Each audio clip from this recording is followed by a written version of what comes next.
இவங்களுக்கு வீடு கட்டி கொடுக்கணும் அப்படின்ற ஒரு முயற்சி நாங்கள் எடுத்தோம். கிட்டத்தட்ட இந்த ஒரு 2-3 மாசமா முடிஞ்ச வரைக்கும் நல்ல மனிதர்கள்ட்டெல்லாம் நாங்கள் சொல்லி அவங்கள்ட்ட இருந்து உதவி பெற்று ஒரு 2,50,000 இந்த வீட்டை கட்டி அவங்க கையில் இன்னைக்கு வந்து திறப்புழா மாதிரி பண்ணி ஒப்படைச்சிருக்கிறோம். ஏன்னா இது போல பார்த்தீங்கன்னா நம்ம வந்து டவுன் சைட்லலாம் பார்த்தீங்கன்னா எல்லாரும் மாடி வீட்டில் இருப்போம். மேக்சிமம் எல்லாருமே வந்து ஒரு நல்ல நிலைமையில இருப்போம் நம்ம நினைக்கிறோம். ஆனால் உள் கிராமங்களில் பார்த்தீங்கன்னா எத்தனையோ பேர் வந்து வீடு இல்லாமல் அன்றாட உணவு இல்லாமல் அவங்களுக்கான தேவைகளை பூர்த்தி பண்ண முடியாமல் எவ்வளோ பேர் கஷ்டப்படுறத நம்மளால பார்க்க முடியுது.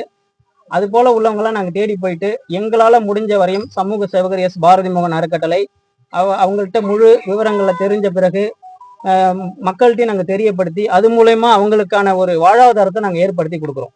அந்த வாழ்வாதாரத்தை ஏற்படுத்தி கொடுக்கும்போது அவங்களுக்கு ஒரு சுமை வந்து குறையும். எப்படின்னா அவங்க வந்து ஒரு வீடு கட்ட முடியல, இங்கேருந்து போறாங்க, ஒரு லோன் வாங்குறாங்க, லோனை வாங்கி என்ன பண்றாங்க, அந்த லோனை வாங்கி லோன் கட்ட முடியாம சில பேர் வந்து சூசைட் பண்றாங்க, ரொம்ப வறுமையில இருக்காங்க, அன்றாட உணவுக்கு கஷ்டப்படுறாங்க.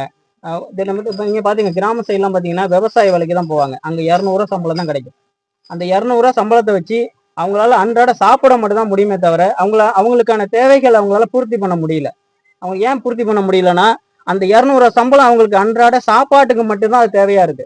அவங்களால வீடு கட்டிக்க முடியல, அவங்களுக்கான தேவைகளை செஞ்சுக்க முடியல, அவங்க பிள்ளைங்களை படிக்க வைக்க முடியல. ரொம்ப வறுமையில கஷ்டத்துல நிறைய பேர் இருக்கிறத நம்மளால கண் குளிர பார்க்க முடியுது. இது யாருமே இல்லைன்னு சொல்ல முடியாது. அதனால நாங்க ஒவ்வொரு கிராமங்களா போயிட்டு இந்த மாதிரி விவசாய வேலைக்கு போறவங்களா இருக்கட்டும், இல்ல வந்து கூலி வேலைக்கு போறவங்களா இருக்கட்டும், ஒரு வீட்டு வேலைக்கு போறவங்களா இருக்கட்டும், இவங்களை எல்லாரையும் நாங்க வந்து எங்களுக்கு தெரியப்படுத்தின அடுத்த செகண்ட் அந்த இடத்துக்கு நாங்க போயிடுறோம். போயிட்டு எங்களால முடிஞ்ச வரைக்கும் இது போல அவங்க ஒரு சந்தோஷமா அந்த வீட்டுல இருந்து அவங்க வந்து அவங்க எப்படி சொல்றது, இது மாதிரி ஒரு வீடு கிடைக்கணும், அந்த வீட்டுல நாங்க இருந்து சந்தோஷமா எங்க குடும்பத்தோட வாழணும் அப்படின்ற ஒரு விஷயத்த நாங்க பூர்த்தி பண்ணி கொடுக்குறோம். கண்டிப்பா வந்து இந்த உதவி நாங்க செய்யக்கூடிய ஒவ்வொரு சமூக தொண்டுக்கும் உதவியா இருக்கும் அனைவருக்கும் எங்களுடைய மனமார்ந்த நன்றியை நாங்கள் தெரிவிச்சுக்கிறோம். திரும்பவும் சொல்றோம், வீடு கட்டி கொடுக்க உதவியா இருந்த அனைத்து நல்ல உள்ளங்களுக்கும் அந்த தெய்வங்களுக்கும் எங்களுடைய மனமார்ந்த நன்றி நாங்கள் தெரிவிச்சுக்கிறோம்.